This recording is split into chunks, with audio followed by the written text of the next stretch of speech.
Emeqita të dashur Vjos, edhe ponu publike, unë bashkë të 10 aktivistë mundojnë disa mundë të diskutojnë nga tjera në të barbohur. Ky është vendim edhe vendim, do shqem unë këtu. Do shqem unë këtu e s'ka shanse njeri që të mazerë mua këtu. Ne me lumin e kemi lidhur jetën këtu në fshat. Sot njerëzit janë shumë më të ndërgjegjësuar dhe janë më të prirur për të reaguar kundër një projekti të tillë.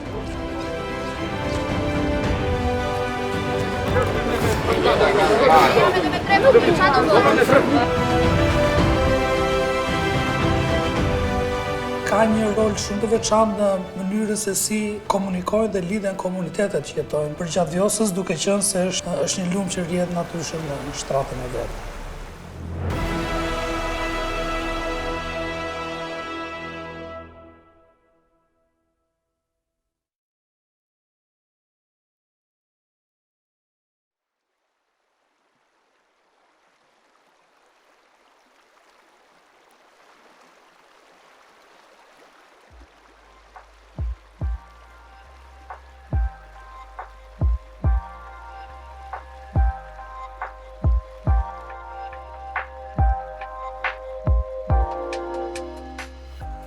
Lumi Vjosa në Shqipëri është njëri nga lumenjtë e fundit të egër në Evropë.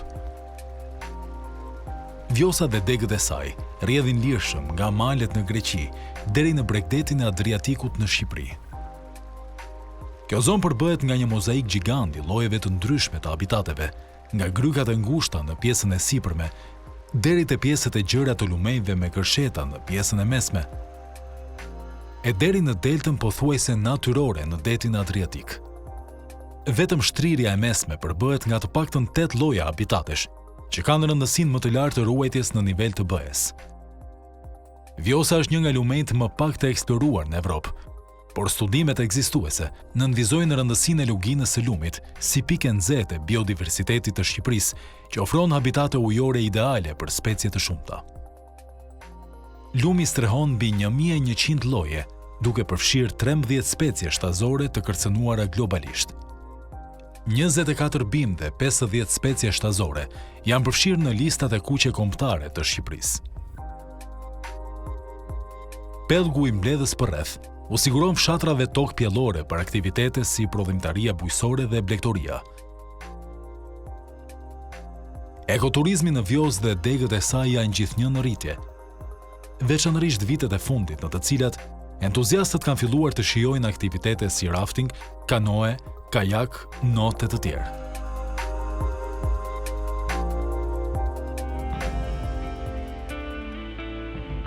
Por prej vitesh i gjithë sistemi lumor ka qenë i kërcënuar nga projektet e digave. Nëse do të ndërtohen, ato do të shkatërrojnë këtë mjedis natyror, duke përmbytur disa pjesë të luginës, ndërsa të tjera do t'i lënë të thata. Në të gjithë pellgun i mbledhës të Vjosës janë planifikuar 45 hidrocentrale, 8 në vetë Vjosë dhe 37 në degët e saj. 3 degë, Langarica, Shtika dhe lumi i Çarshovës, tashmë janë prekur nga digat dhe nuk mund të jenë pjesë e një parku kombëtar të ardhshëm.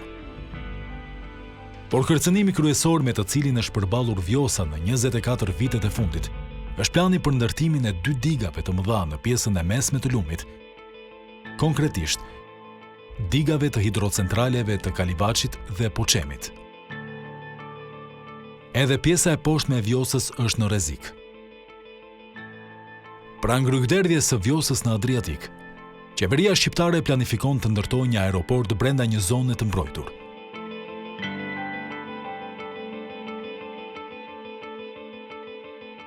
Në fillim të vitit 2010, organizatat mjedisore ndërkombëtare River Watch dhe Aeronatur filluan fushatën të shpëtojmë zemrën blu të Europës, duke zbatuar një sër aktivitetesh që synojnë të punojnë në drejtim të parandalimit të këtyre zhvillimeve shkatruese, duke synuar gjithashtu zhvillimin e një rasti, që lumi Vjosa dhe pellgu i mbledhës i tij të përcaktohet si një zonë mbrojtur ndërkufitare.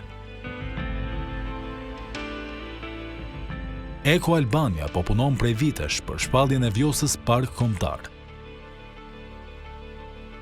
Sot vlerat dhe kërcënimet që i kanosë lumit Vjosa janë të njohura gjërësisht nga opinioni publik. Vjosa zë një hapësirë jo të vogël në mediat shqiptare dhe të huaja.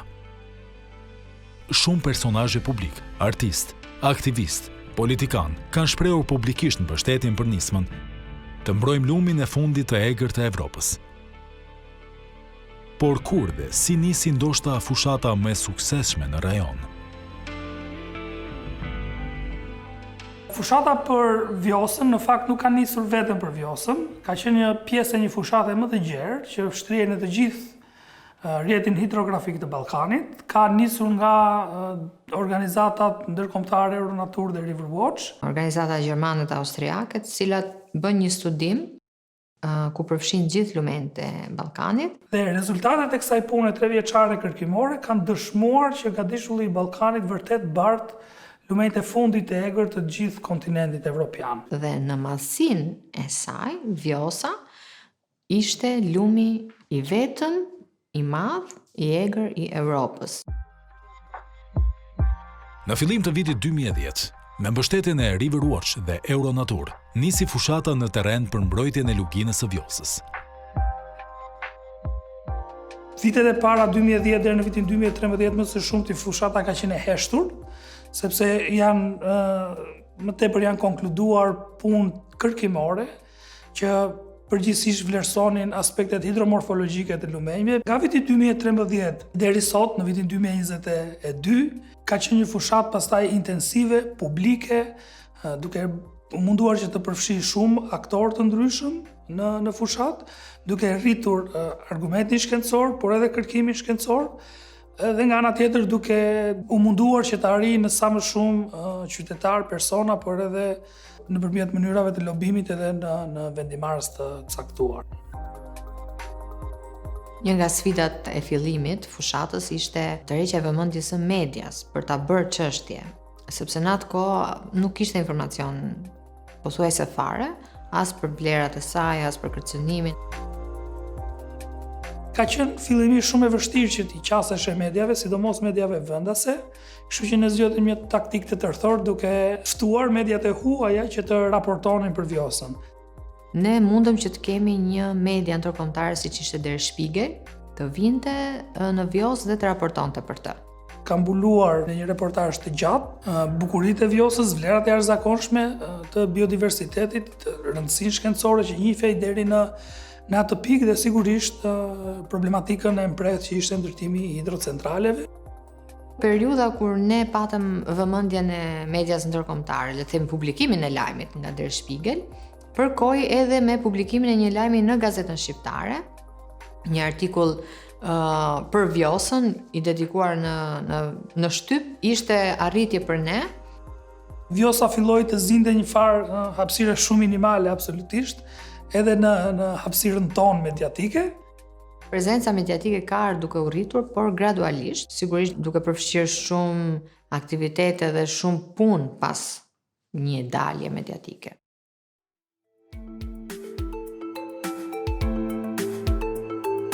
Nuk ka kërkesë llogarie. Vjosa is something completely beautiful and outstanding. Që nga vitet 2010 këtë jetutje, kjo punë ka ngelur në një gjendje pyetje, pasi është përfolur shumë herë për vetën e Hecit Kalivaçit. E para gjë është kjo, që këtu domethënë të kap trishtimi kur mendon që në vend që të vish tu për të gëzuar natyrën, vjen me anktin që You cannot build dams here. Derisa vim në maj të vitit 2014, kur ne u munduam që ta shpalosnim që aty, jo idenë, po vizionin tonë për Vjosën parkombëtar. Ne kemi organizuar konferencën e parë për shtyp për Vjosën në Brigjet e Lumit në zonën e Qesaratit, ku kanë marrë pjesë jo vetëm aktorë të ndryshëm të shoqërisë civile, po edhe vendimarrësit lokal. Kujtoj që në atë periudhë qeverisja vendore kishte diçka më tepër pushtet dhe autoritet. Në kohën kur ne kemi filluar fushatën publike, le të themi, në 2014, Hidrocentrali Kalivaçit ishte aktiv si kontratë. Ka qenë për ne një pikënisje shumë e mirë për t'i bërë të gjithë vendimarrësit lokal bashkë rreth një ideje, rreth një vizioni. Ndaj ne zgjodhëm që konferencën e parë për shtyp ta bëjmë aty dhe ta anoncojmë publikisht qëllimin që ka fushata për mbrojtjen e lumit Vjosa, ose fushata të shpëtojmë zemrën blu të Europës, që është fushata më e gjerë, ku përfshihen gjithë lumenjtë e Ballkanit. Aktiviteti i parë i madh publik zhvillohet nga 13 deri në 15 qershor 2014, ku organizatat mjedisore në bashkëpunim me revistën prestigjioze gjermane, Geo Magazine, organizojnë një event me qëllim për të rritur dijet shkencore për vlerat e biodiversitetit të lumit Vjosa. Mes 70 pjesëmarrësve në këtë aktivitet shkencor, bënin pjesë ekspertë të biodiversitetit nga Gjermania, Maqedonia e Veriut, Austria, Slovenia, Franca, së bashku me ekspert shqiptar, student dhe gazetar. Ky ka qenë eventi i parë publik i madh në kuadër të fushatës, prestigjozja Geo Magazine, në atë traditën e vet që përzgjedh zona të caktuara hotspot për vlerat e biodiversitetit, ka zgjedhur pikërisht në qershor të vitit 2014 luginën e Vjosës për të mbuluar një aktivitet shkencor dhe për të publikuar mandej gjetjet e këtij kërkimi shkencor. Dhe ka qenë besoj një nga aktivitetet mjaft interesante që ne kemi zhvilluar, ku janë koordinuar shumë mirë kërkuesit shqiptar me ata të rajonit, dhe ke gjithë kjo periudhë kërkimore është mbuluar jo vetëm nga Geo Magazine për hir të së vërtetës, por edhe nga media të tjera. Ishte dhe fillimi i një pune të vazhdueshme më pas nga grupi i shkencëtarëve iniciator, të cilët gjithashtu u rritën si numër, pra ju bashkuan dhe profesorë të tjerë, shkencëtarë të tjerë nga gjithë Europa, të cilët ende vazhdojnë të zhvillojnë studime në Vjosë. Fushata jonë po fillonte që të merrte pak zë, por megjithatë e shikonim që kishim shumë pak reagim nga qeveria, ose paktën ne nuk kishim ndonjë përgjigje pozitive, le të themi, nga institucionet për kërkesën tonë. Lobimi ka qenë një nga teknikat e tjera që ne kemi përdorur në strategjinë për të marrë Vjosën në një mbrojtje afatgjatë. Ka qenë një lobim i vazhdueshëm qoftë me delegacionin e Bashkimit Evropian në Shqipëri, po qoftë edhe në qarqet e tjera të Brukselit me Parlamentin dhe Komisionin Evropian. Menduam që do ishte një mënyrë e mirë që ne të angazhonim Parlamentin Evropian, Progres Raportet, të kërkonin qeverisë shqiptare që qeveria shqiptare të rimendonte planet për ndërtimin e heceve. Jemi munduar që ta prezantojmë Vjosën edhe aty në një seminar të veçantë dedikuar Vjosës po dhe lumenjve të Ballkanit. Ne kemi prezantuar jo vetëm arritjet e deri atëhershme të fushatës, por flasim për fillimin e vitit 2015, por edhe kërcënimet që Vjosa kishte aktualisht. Në prill të vitit 2016, Parlamenti Evropian i bën thirrje qeverisë shqiptare të kontrollojë zhvillimin e energjisë hidrike, konkretisht në zonat të pacënuara si Vjosa, ndërkohë që qeveria shqiptare vazhdonte me planet e saj për shfrytëzimin e burimeve hidrike, duke miratuar disa koncensione për ndërtimin e hidrocentraleve. Nuk ishte më vetëm rasti i hidrocentralit të Kalivaçit që ishte diçka e trashëguar që nga viti 97, po edhe hidrocentralet të tjera që ishin në horizont, siç ishte ai i Poçemit, që flasim për hidrocentralet direkt në lumin e Vjosës, por edhe ishte periudha kur qenë aktivizuar koncesionet për ndërtimin e hidrocentraleve të vegjël që ndodheshin në degët e lumit të Vjosës. Ne u munduam që ta prezantonim këtë panoramë në mënyrë të përgjithshme në një sesion të veçantë përballë anëtarëve pra të Parlamentit Evropian, dhe eurodeputetëve. Dhe ata pasaj kanë dalë me një rezolut, e kanë specifikuar rëndësinë e mbrojtjes së Vjosës. Dhe pothuajse në çdo vit, çështja Vjosa ka qenë e përmendur në Progres Raportet dhe në rezolutat e Bashkimit Evropian. Si një insistim, sigurisht nga ana jonë për ta pasur, edhe nga ana e tyre për të thënë rëndësinë e duhur Vjosës. Nga viti 2015 me rezolutën e parë të Parlamentit Evropian e në vijim për 7 vite me radhë, Parlamenti Evropian në rezolutat që miraton, Vjosa është përmendur specifikisht në kapitullin përkatës, dhe thirrja ka qenë e përsëritur, e magnifikuar, pra e zmadhuar për sa i përket rëndësisë, që i kërkohet vazhdimisht dhe me ngulm qeverisë shqiptare që të heqë dorë përfundimisht nga ndërtimi i hidrocentraleve, të shpallë Vjosën si park kombëtar, pra në mënyrë eksplicite.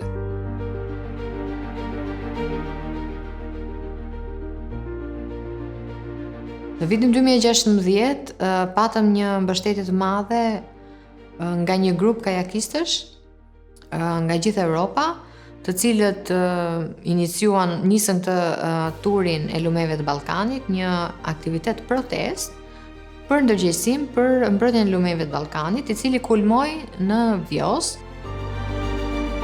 It's gotta be a big protest. The first time happening in Albania, you know.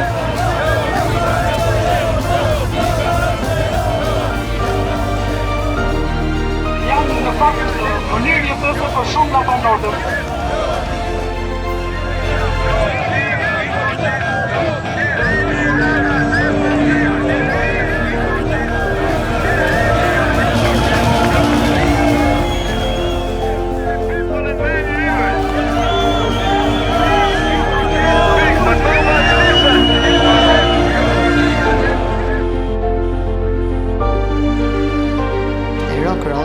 Biologu dhe kajakisti nga Slovenia, I cili përdori kajakun e tij si një peticion, të cilin ne do t'ia dorëzonim në protest kryeministrit. Ishte një ide që erdhi bashkarisht nga ne dhe nga Roku për të mbledhur firma në gjithë Ballkanin, në gjithë lumen që ata do të pedalonin, kanë mbledhur firma nga komunitete të ndryshme me një kërkesë të vetme drejtuar kryeministrit Edi Rama për të shpallur Vjosën park kombëtar dhe për të ndaluar hidrocentralet. Ka qenë një aktivitet shumë I bukur dhe një protestë e madhe ndërkombëtare që përfshiu grupe të mëdhenj aktivistësh, por edhe vetë zëvendës presidenten e Parlamentit Evropian Ulrike Lunacek, në atë kohë Arta Dade nga Parlamenti Shqiptar dhe komunitetet e prekura nga hidrocentralet në Vjos.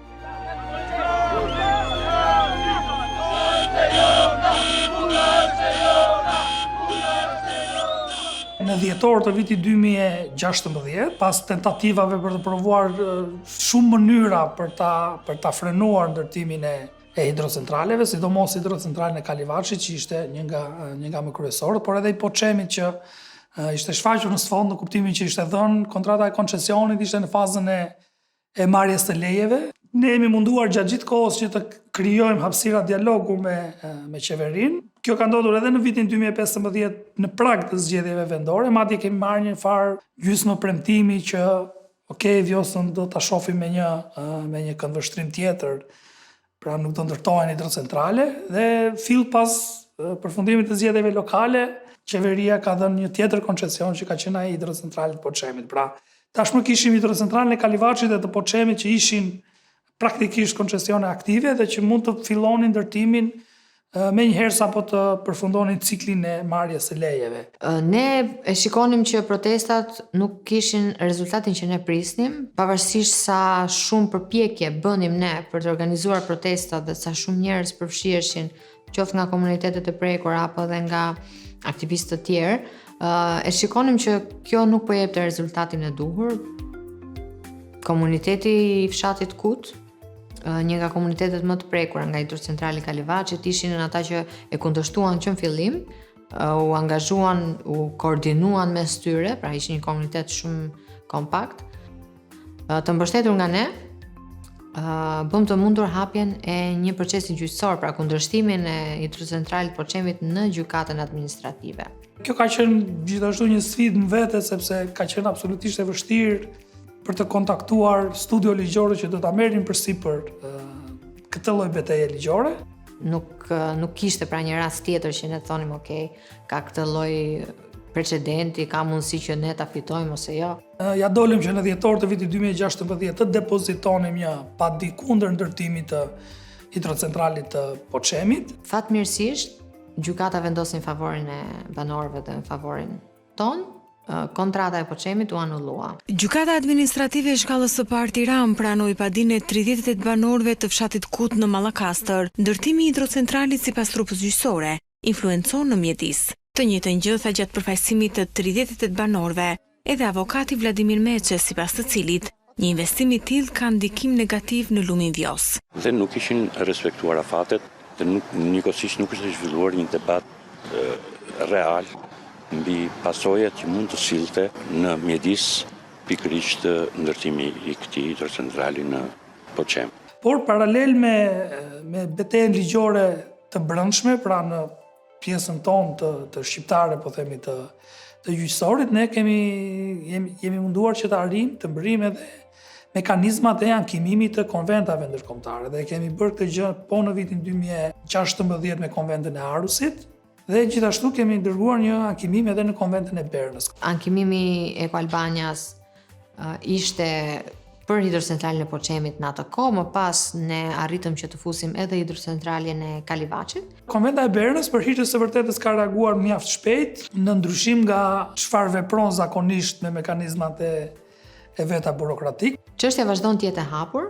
Konventa e Bernës pasi solli dhe grupin e ekspertëve, bëri dhe vlerësimin në terren, vendosi që çështjen ta mbajë të hapur. Dhe në mbledhjen e përvitshme që konventa ka të palëve apo të asamblesë vet, është marrë një vendim dhe një rekomandim që i kërkohet qeverisë shqiptare që të heqë nga ndërtimi i hidrocentraleve dhe të shikojë mundësinë për shpalljen e Vjosës si zonë të mbrojtur. Dhe me ndalimin e hidrocentralit Poçemit, ishte një moment i artë për ta mbrojtur dhe një moment i artë që qeveria kishte për të marrë një vendim ndryshe për Vjosën. Pas vendimit të gjykatës së shkallës së parë administrative për hidrocentralin e Poçemit, qeveria shqiptare ndërmori dhe një hap tjetër, anulloi në mënyrë të njëanshme koncesionin që kishte efektiv me kompaninë italiane të Francesco Becchetit, që ka qenë një periudhë e artë kur praktikisht nuk kishte më koncesion efektiv për ndërtimin e digave në Vjosë. Dhe ka qenë ky momenti kur qeveria do të duhet ta shfrytëzonte për shpalljen e Vjosës parkombëtar. Por ndodhi ndryshe.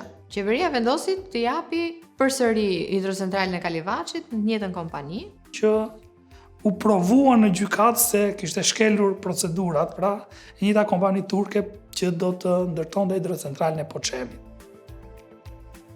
Fushata të tilla janë të kuptueshme që janë gjithmonë të jenë në një garë me kohën, me situata dhe me rrethana që ndryshojnë shpesh. Megjithatë ne nuk është se e kemi mbyllur, po themi, fushatën aty me këtë zhgënjim, përkundrazi, kjo na ka dhënë forcë që të eksplorojmë dhe të kërkojmë rrugë të reja për të arritur qëllimi final që do ishte mbrojtja e Vjosës.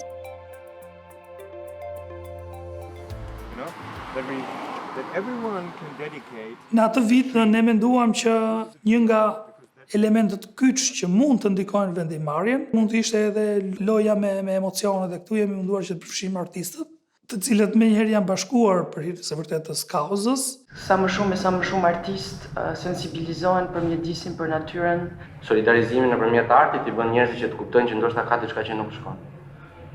Dhe pastaj e dyta është akti. Nuk besoj që ka njerëz këqij. I can tell that the Vjosa is very, very unique. Gjëja më e fortë është që për herë të parë në vendin tim kam pa njerëz që janë mbledh bashkë. Kur e nisëm si iniciativë, nuk e mendonim kur që do mbushnim sheshin Skënderbej. Është një emocion i papërshkueshëm dhe i pa imagjinueshëm. It's something that only you have, only Albania has, that we in Germany, Austria, Switzerland, France, Spain have destroyed all this in a time when we did not know better.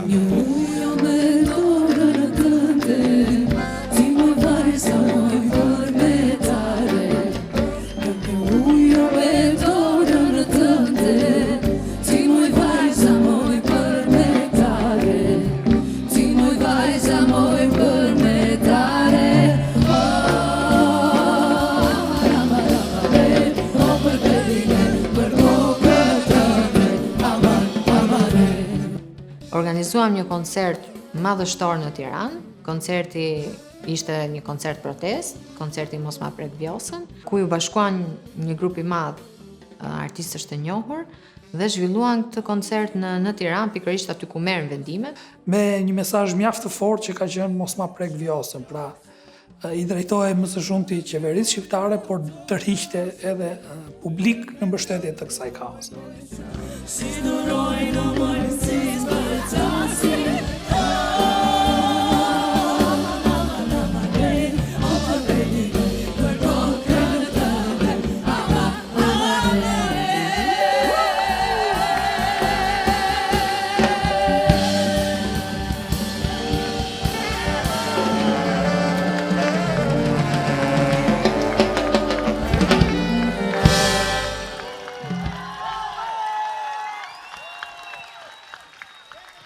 artistët janë rritur në numër, por edhe vazhdojnë ta mbështesin kauzën dhe së fundmi, tani në 2022-shin, po organizojnë koncertin e dytë. Koncerti i dytë është pak më ndryshe. Jemi në një situatë pak më ndryshe sepse nuk kemi për momentin hidrocentrale konkrete. Kemi një status mbrojtje që është një hap pozitiv, pavarësisht që nuk është ai që ne do donim ose nuk është ai finali, por jemi në një situatë ndryshe dhe ky koncert vjen edhe për ta festuar këtë arritje që ne kemi bërë deri tani, por edhe për t'i dhënë shtys që për të ndihmuar në realizimin e qëllimit final që është parku kombëtar, pra shpallja e parkut kombëtar.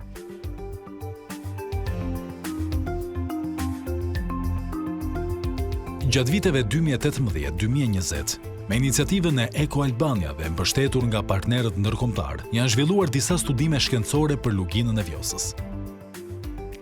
Studimet kanë treguar se Shqipëria renditet e para në ndërtimin e heceve, ndërkohë që jemi pothuajse 100% të varur vetëm nga hidroenergjia.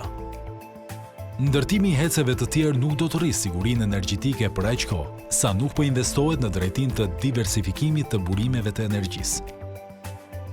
Ky orientim në fakt po shkatron vlerat natyrore që Shqipëria ka si aset për zhvillimin e qëndrueshëm përmes turizmit. Vjosa ka marrë një vëmendje të jashtëzakonshme nga shkencëtarët.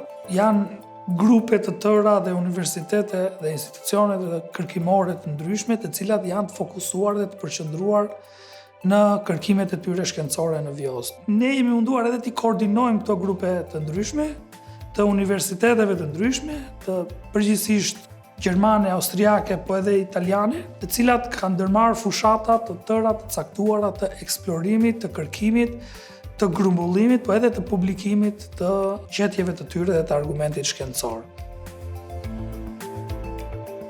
Mbi 60 shkencëtar nga Shqipëria, Austria dhe Gjermania kanë bashkuar rezultatet e kërkimit për biodiversitetin dhe ekologjinë e lumit Vjosa dhe kanë publikuar një volum shkencor të dedikuar lumit të fundit të egër në Evropë. Një pjesë e mirë të dhënave janë publikuar për herë të parë në revistën shkencore të Akademisë së Zoologjisë dhe Botanikës në Austri, duke e konsideruar Vjosën një ekosistem lumor me rëndësi evropiane. Një nga studimet e rëndësishme ka qenë ai bërë nga Universiteti Bujqësor i Tiranës, Universiteti Boku i Vjenës dhe Universiteti i Vjenës, ka qenë një volum i përmbledhur i disa aspekteve të biodiversitetit që nuk është se janë njohur më përpara. Me ndihmën e Universitetit Boku, mundëm të vlerësojmë sasinë e sedimenteve që sjell Vjosa, e gjitha kjo duke u parë se si do të ndikonin këto sedimente në dy digat e planifikuara, Poçemin dhe Kalivaçin. Nëse hidrocentrale do ndërtoheshin në Kalivaç edhe në Poçem, në fakt nuk do t'i sillnin përfitime ekonomike shtetit shqiptar, por do t'i sillnin përkundrazi dëme të mëdha ekonomike që llogariteshin deri në minus 200 milionë euro nëse do ndërtoheshin. Rezervuar do të ishin të mbushura, praktikisht nuk do të prodhonin energji. Kjo përkon edhe me kohën kur kontratat e koncesioneve përfundojnë dhe vepra i kalon shtetit. Ka qenë një periudhë intensive studimesh që ka prodhuar rezultate të caktuara që të gjitha konvergonin në një pikë, që Vjosa ja vlen më mirë të mbrohet nga të gjitha këndvështrimet se sa të sakrifikohet për ndërtimin e sidomos dy hidrocentraleve të Kalivaçit dhe të Poçemit.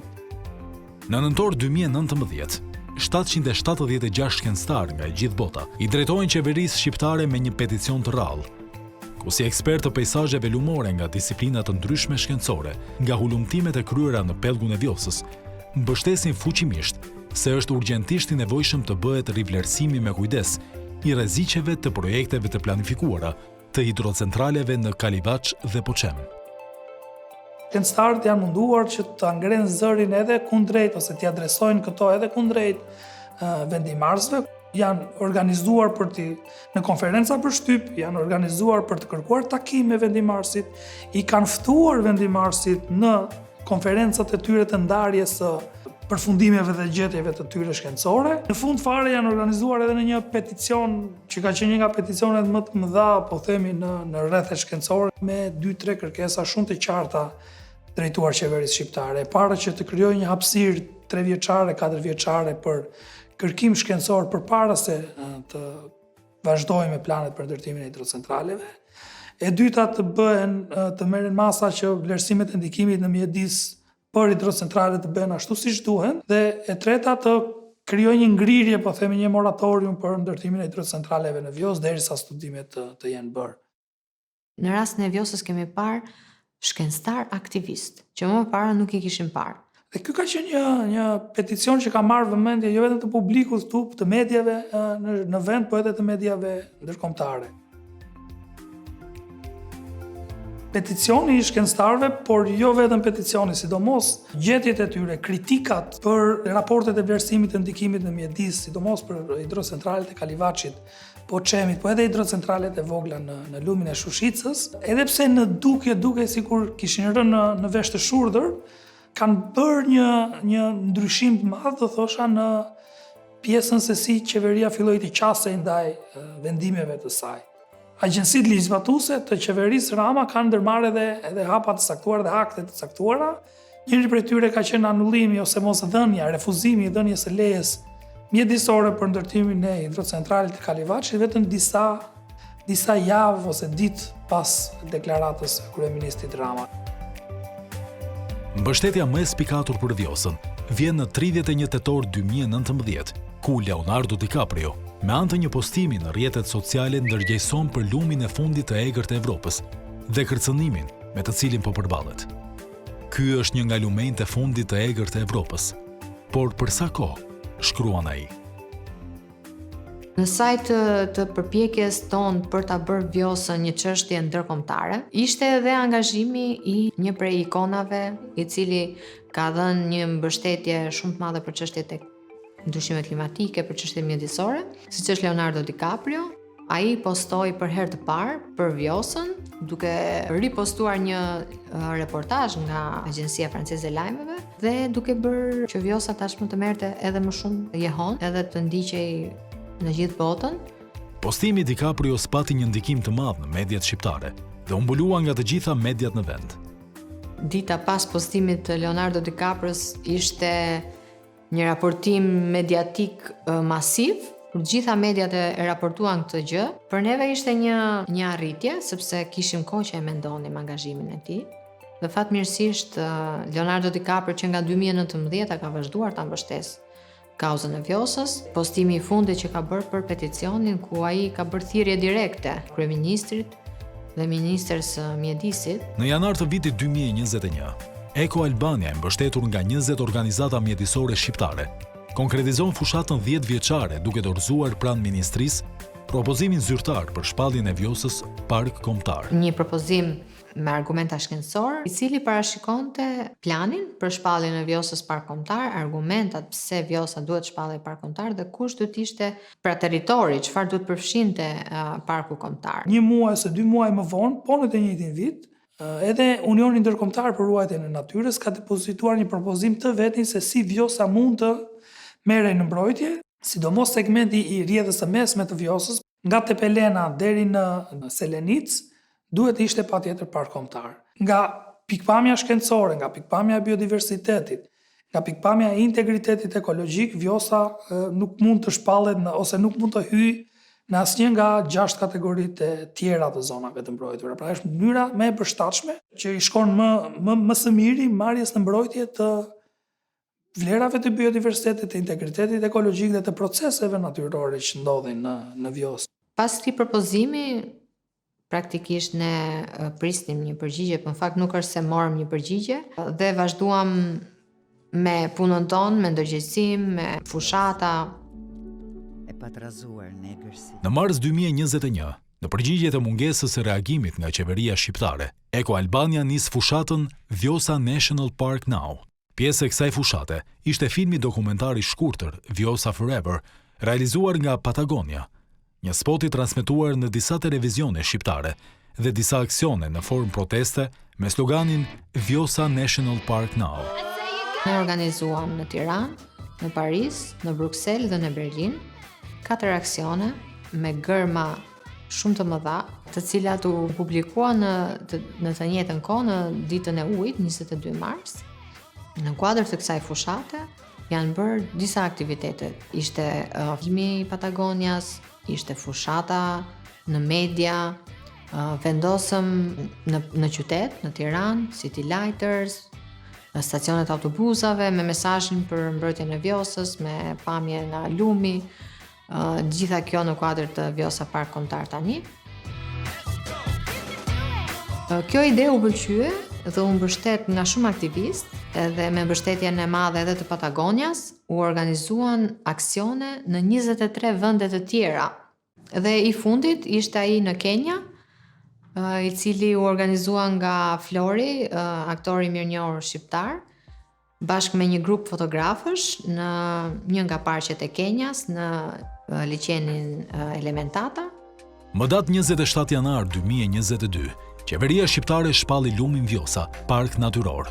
Kjo mund të quhet një përgjigje edhe e propozimit ton, megjithse propozimi flet vetëm për park kombëtar. Dhe vazhdojmë që të besojmë, vazhdojmë që të shtymë fort që Vjosa meriton më shumë. Vjosa duhet të marrë statusin më të lartë të mundshëm të mbrojtjes.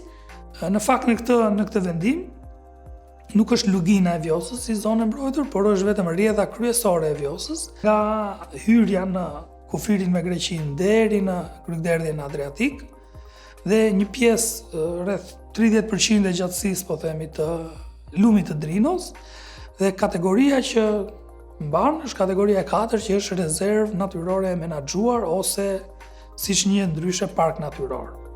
Mbrojtja e luginës së Vjosës tashmë është kthyer edhe në një çështje politike.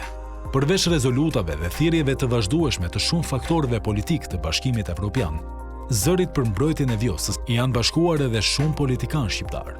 Çështja e Vjosës në fakt konsiderohet një çështje politike.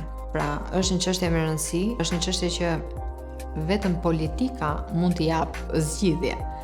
Dhe sigurisht që ne jemi munduar që të përfshim politikën në çështjen e Vjosës. Eko Albania ka zhvilluar një numër të madh fushatash dhe projektesh në luginën e Vjosës. Një kujdes i veçantë i është kushtuar aktiviteteve kulturore, trajnimeve me të rinjt dhe edukimit mjedisor. Një tjetër iniciativë e rëndësishme është edhe ripyllëzimi i luginës së Vjosës, sepse ne kemi një vizion se si parku kombëtar duhet të dukej dhe pjesë e saj janë edhe pyjet të cilat fatkeqësisht një pjesë janë prerë, një pjesë janë dëmtuar nga smundjet që i kapin pemët. Kemi filluar me një iniciativë simbolike me mbjelljen e mbi 2000 pemëve native. Shpresojmë si iniciativë që të vazhdojë edhe nga ne, por sigurisht edhe nga institucionet. Një ndër fushatat më të suksesshme, e cila ka për synim të tregojë që lugina e Vjosës ka shumë potencial dhe alternativa për burime energjie pa impakt negativ në mjedis, është fushata solar në Kut. Komuniteti Kutës është një nga komunitetet më emblematike për sa i përket të betejës kundër hidrocentraleve dhe si i tillë për ne zë një vend të veçantë në zemrat tona. Ky projekt kishte si synim dhënien një mesazhit që ky komunitet në të vërtetë nuk ka nevojë për hidrocentralin e Poçemit. Dhe kështu ne lançuam një fushat për mbledhje fondesh në 2020-ën, ku kërkuam të mblidhnim një shumë prej 80.000 euro për të realizuar vendosjen e paneleve në çatit e ndërtesave publike të fshatit, siç janë shkolla, njësia administrative, qendra kulturës, qendra shëndetësore, dhe u realizua edhe ndriçimi i rrugëve të fshatit, i cili nuk ishte më parë, pra u bë nga fillimi. Bashkëpunim sigurisht me Bashkinë e Mallakastrës dhe me mbështetje të madhe nga fondet që u mblodha nga njerëzit e ndryshëm nga gjithë Europa, nga fondet të mbledhura nga donatorë si Ambasada e Zvicrës dhe Patagonia, si një nga projektet të cilat ne shpresojmë që të shërbejë si shembull për të bërë edhe në vende të tjera, në qytete apo në fshatra të tjera të Shqipërisë. Përtej fushatës, përtej lobimit të fuqishëm të përqendruar për ndalimin e heceve, për shtyrjen para të shpalljes së parkut kombëtar, ne kemi filluar paralelisht edhe të punojmë për promovimin e Vjosës dhe konkretisht kemi filluar të punojmë me të rinjt, duke zhvilluar trajnime me ta se si mund të bëhen guid lokale apo si mund të bëhen guid raftingu, për të dhënë atyre mundësinë që ta shohin me sytë e tyre dhe ta prekin me duart e tyre potencialin që Vjosa ofron për sa i përket zhvillimit të ekoturizmit. 4 qershor 2022, Artistët Eda Zari, Elina Duni, Shpat Deda, Vlashen Sata, Eugen Bushpepa, grupi Asgjë si kur dielli, Linda Rukaj, Florian Binaj, i përgjigjen ftesës së Eko Albania, duke mbajtur sërish një koncert madhështor në brigjet e Vjosës në Tepelen, me sloganin Vjosa Forever. Moj Vjosa valë, zonjerën ti zonjerallë vrullin, duan të ta presin trupin, Koncerti Vjosa Forever është dhe kulminacioni i fushatës, ku shpresojmë që të arrihet edhe qëllimi final, që është shpallja e Vjosës Park Kombëtar. Në ndryshim nga koncerti i parë, që mesazhi ka qenë mos ma prek Vjosën, sepse ne ishim në një qasje dhe në një pozicion ku kundërshtonim ndërtimin e hidrocentraleve. Koncertin e vitit 2022 jemi në një pozicion tjetër ku duam të ndërtojmë diçka.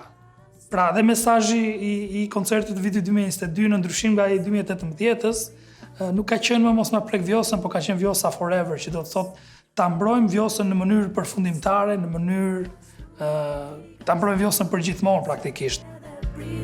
duam, çdo njeri i mirë të tërës, lumi i lirë, lumi i lirë, lumi i lirë.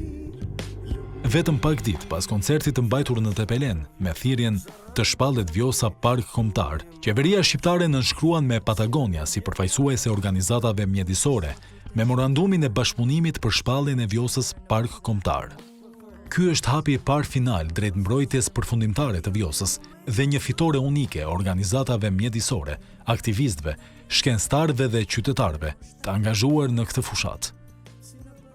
Sot është një ditë shumë e rëndësishme për fushatën për mbrojtjen e Vjosës. Sot do të nënshkruhet memorandumi i bashkëpunimit mes Ministrisë Turizmit dhe Mjedisit dhe Patagonia, se cila do përfaqësojë organizatat që kanë vite që punojnë për mbrojtjen e Vjosës. Është një marrëveshje konkrete për shpalljen e Vjosës Park Kombëtar, duke përfshirë edhe degët e saj.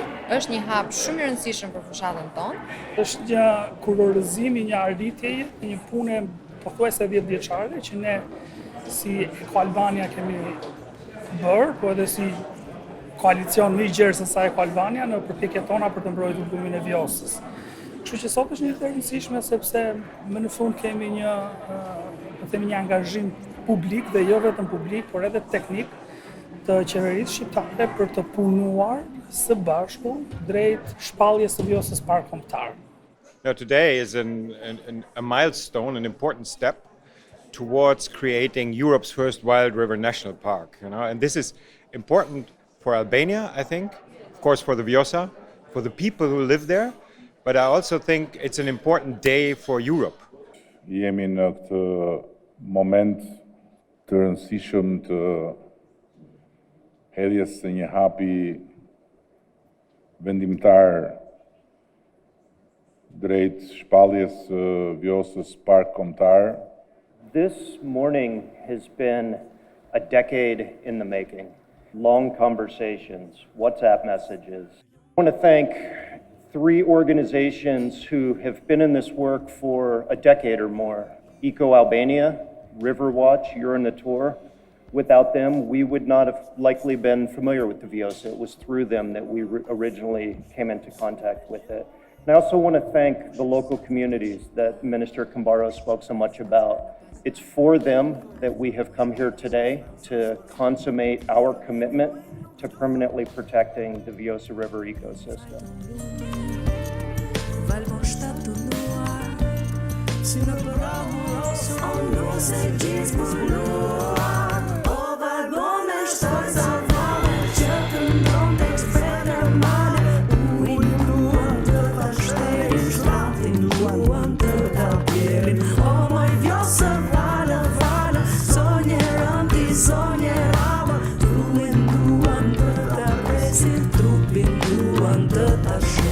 Duam të bas, duam